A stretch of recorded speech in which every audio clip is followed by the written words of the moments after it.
In the same way most people are unaware of how ecological niches are arrayed on Earth, even fewer realize that the world map we take for granted is not actually true to how it is constructed. This is the standard world map everyone studies and learns in geography classes around the world. It was designed by a Flemish cartographer, Gerhardus Mercator, around 1600, commissioned by men in Europe when Europe was considered the center of the world.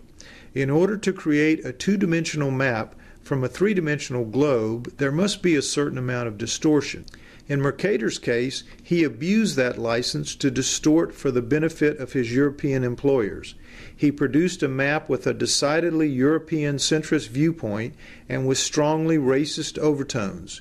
Europe was shown at its center, which no one would have objected to in 1600. Yet the generations who have unknowingly used it since then still have no idea of what went into turning small Europe well north of the equator into large and imposing Europe seemingly at the center of the world. The 18.9 million square miles inhabited by Mercator's Northern Hemisphere compatriots are shown on his map as much larger than the 38.6 million square miles south of the equator, which are primarily inhabited by black and brown populations. Europe's 3.8 million square miles are shown as larger than South America's 6.9 million square miles. In reality, China is over 4 times the size of Greenland, but Mercator's map shows China as substantially smaller. Scandinavia, with only 0.4 million square miles, is shown here dwarfing India's 1.3 million square miles, which is 3 times larger. Alaska's diminutive 0.6 million square miles are drawn much larger than Mexico's 0.7 million square miles.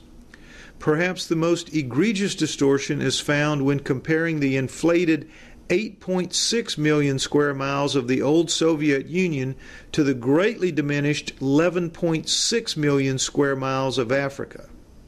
I grew up learning from this map, believing in the accuracy of this map.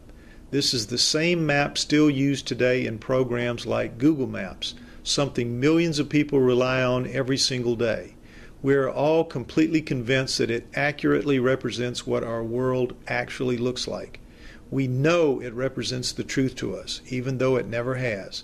So now, it seems, is a good time to stop arrogantly assuming what we know is always and forever correct, and to instead start thinking for ourselves.